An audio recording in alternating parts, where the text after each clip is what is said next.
interview, guess what? I wrote that thank you note, or I was prepared. There were lots of things I did to get me to the next step. He's a Stanford professor, a best-selling author, and one thing I say at lunch is, what can I do for you? What can I do for you? How can I be helpful? Most of the time people don't need it. Like a little 5-minute favor that I can do, it's really meaningful to them. what would you say is luckier in your life? Oh, absolutely.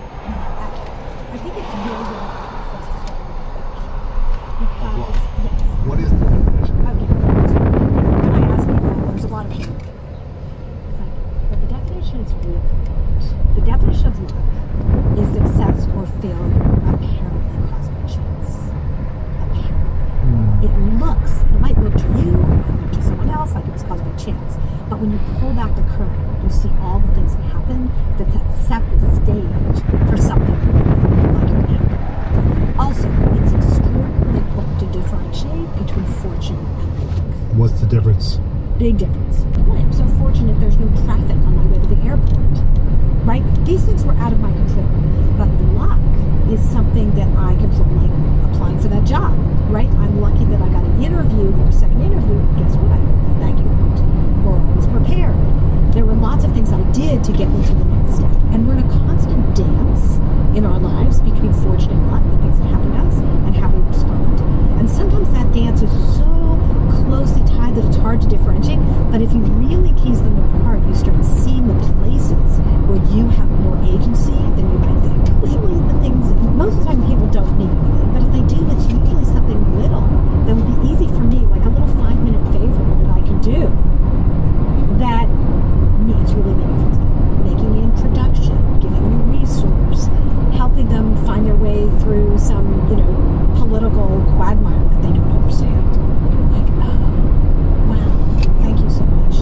And then it comes back later, and I was like, I didn't even remember I did it because it was such a little thing that it was so meaningful to them. In some of my talks that I give, I like to do an exercise towards the beginning of my speech that has everyone take out their phone and think about one person in their life that has done something for them that they want to appreciate, and send them a quick little text towards the beginning of my speech appreciating them, and just say, I appreciate you for this.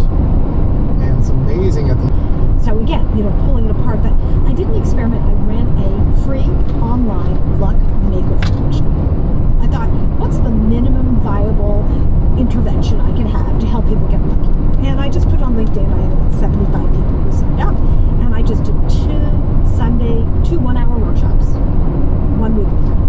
And then we went through all these different things that people can do to get lucky. And they had to then make a commitment to do something during the week. And so can I give you some examples? Sure. Okay. So one person went to get their car fixed.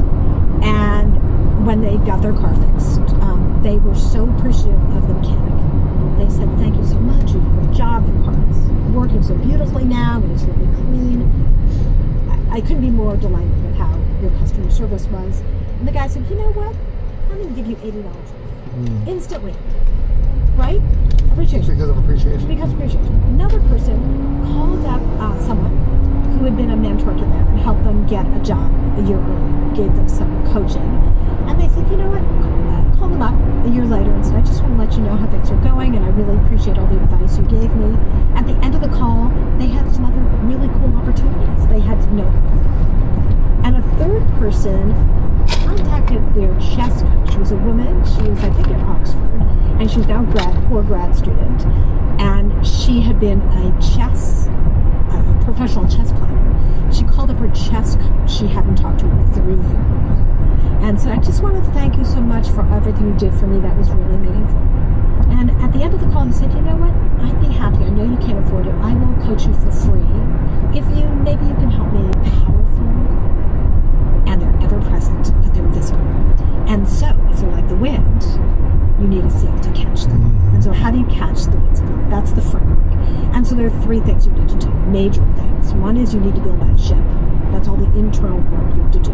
Think of the quote, fortune favors a prepared mind. That ship is your prepared mind. Next, you need to recruit your crew, because luck seldom sails solo, right? You need other people. This is, the appreciation plays into that. Team sport. Exactly. Luck is a team sport.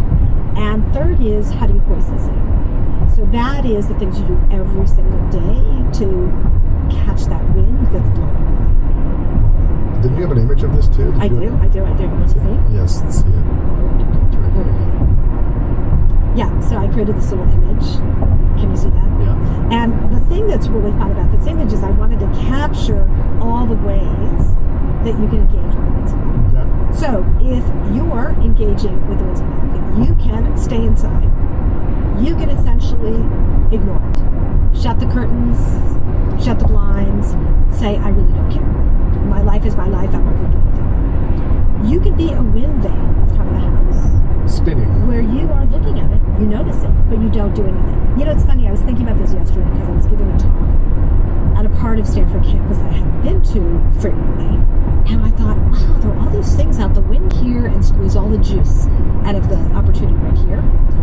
Or you can say, there's something I want to accomplish or something I want to do.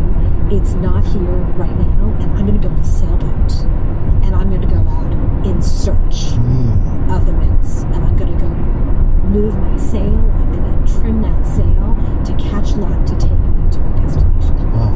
What if you're in a sailboat and you don't know where you're going? Well, and you don't see it in front of you, what's ahead?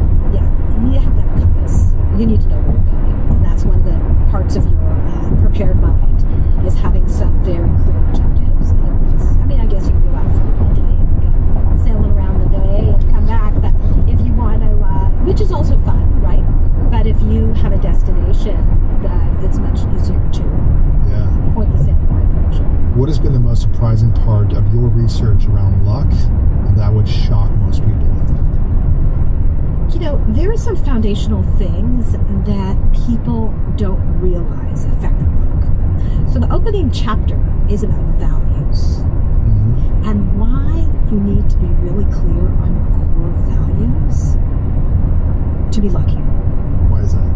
Because, well, all you have to do is read the newspaper every day and see people who weren't clear on their core values who end up in prison, right? People who get on a slippery slope, make decisions that were not smart.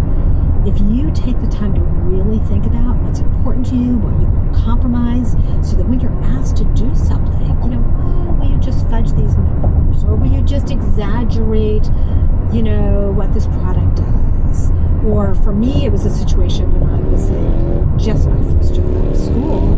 I was asked to misrepresent myself at a conference and to go there and not tell people I was part of working for the company and to say I was team leader from Stanford. You know, just be there. Research and spy a little bit. Exactly. Yeah, but I got caught. Because you lied. I lied. I mean, and I didn't for 1 second even take the time to think that, wow, this was actually not okay. And there are lots of ways to inoculate yourself against making decisions like that. You could have a personal board of advisors, you know, people who you can go to and say, hey, listen, Louis, does this smell right? You know, I'm being asked to do this. Is this okay? Imagine it on the front page of the newspaper. You know, how would I feel if the story of what I did was something that everybody knew? And also being able to walk away, knowing that that's an option, that you can, if you're being asked to do something that isn't consistent with your values, that you can say no. That's so interesting because, you know, I say that not all money is good money.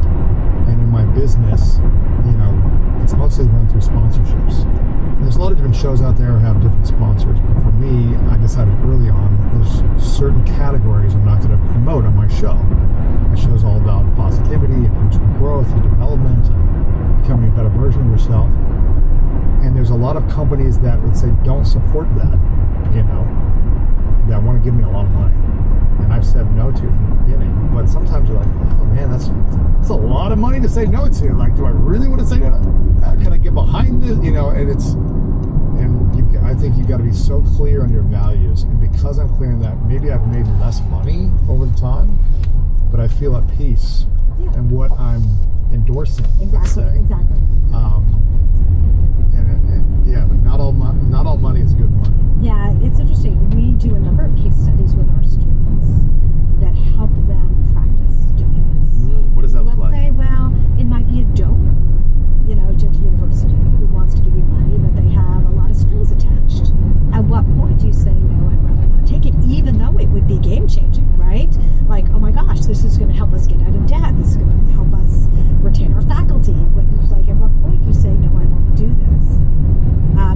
there's a case that I use in my classes. It's a Harvard Business School case about a young man who really has a lot to prove in his life, and his boss starts asking him to fetch the numbers and sort of, and he's the CFO of the company. Ooh. And it's really sort of like approving expense reports of things that really are not kosher. They both have wrong values, Exactly. the boss and the CFO. Exactly, but you're seeing the story from this young guy's perspective, and at what point do you say no to your boss or quit your job? Yeah. Sometimes what happens though is you get so far into it that you're now so deep into it you can't leave. Now you're also complicated. You can't leave, and you're the one who's probably going to take the fall. Exactly. The boss is not going to take the fall. It's going to go on you. Yeah. They say, oh, you're the one who made these mistakes, not me. You might be the one going to jail, or who knows what. Yeah, and I really, sometimes young people are so in a hurry. I see this, they're so in a hurry to be successful as measured by, making a lot of money. And I really try to urge them to just slow down, just knock it out over your skis, because patience, right? This is a long game. Yes, you might see someone who won the lottery essentially by instantly at a very young age having early success. But it doesn't preclude you're doing it in the long run. That's true. And it might compound even more in the long run, the more patient you're willing to be. There's so many relationships I've built from 2008, 2009, 2010, when I was just getting started in the online business world, that I didn't do anything with for the first 10, 15 years, that are just now, because we've stayed connected and something opened up for one of us, just now starting to work together, or and it's how we've both cultivated the relationship over time, that we both have the ability to help one another or something like that. And had I pushed everyone early on